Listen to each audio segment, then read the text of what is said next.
About 46,000 kids play high school sports in New Mexico, and they trust their coaches to keep them safe. Well, tonight, Target 7 found there are dozens of coaches in one sport who have not taken the required training needed to keep your child from getting hurt. Here's John Cardinelli.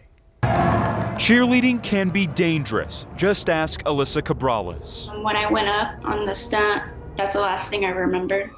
And then I remember being sent to the hospital in the ambulance. In 2020, Cabrales was an Albuquerque high school cheerleader who suffered a head injury. She says she was dropped while being taught to do a stunt and landed on her head. The stunt was going to be part of their routine for their upcoming state championship performance. When you turn, you go up in the air and you spin, basically in the air. She's suing, claiming her coach brought in two other men to teach the squad how to do the stunt. According to the lawsuit, they were unlicensed and unauthorized. Well, they made it seem like they were involved in the cheer community and knew what they were doing. So that's why I trusted them. So what does it take to be qualified to teach these stunts? We went to the New Mexico Activities Association. They're in charge of interscholastic activities here in New Mexico. They're not named in the lawsuit Cabrales filed or any other lawsuit related to cheerleading. It is a requirement for dance and cheer coaches to take this safety course. This is the online safety course the NMAA requires cheerleading coaches to take. We decided to take it for ourselves. It shows you how to do lifts, and use the timing between her and the bases, and lifting through the shoulders. tosses, Here, the spotter is using poor technique. He is too far away, and stunts similar to the one Cabrales says she was being taught when she was dropped. and make sure your athletes are progressing in a safe manner. Once you finish the training, you get a certificate like this. It's important for all coaches to know the safety rules for their their game or their sport.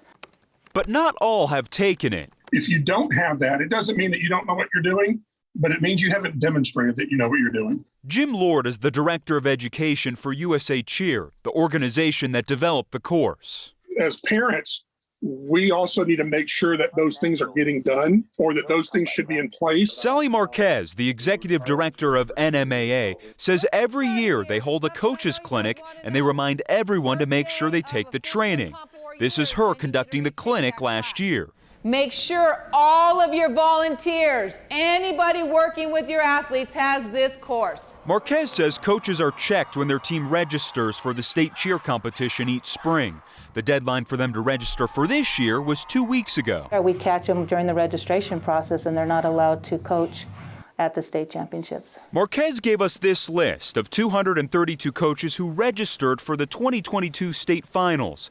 Out of them, about 60 have taken the course since November and 54 hadn't taken it at all. That means nearly half of the coaches you'll see here at the state cheerleading championships at the pit were not certified when the season started last fall.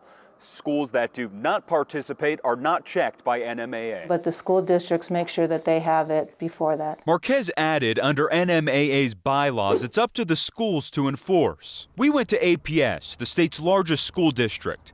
We found 8 of their coaches had not taken the safety course. APS wouldn't answer any of our questions because of pending litigation with Cabrales. They did deny the allegations in response to the lawsuit in court. So what happens when a cheerleader gets injured like Cabrales? We submitted an open records request for any video, reports, or emails about an investigation into her accident. APS told us those documents don't exist. We also asked Marquez. If there's an accident, does NMAA get involved at all, or is that just at the school level? That has nothing to do with this. I'm not going to answer that question.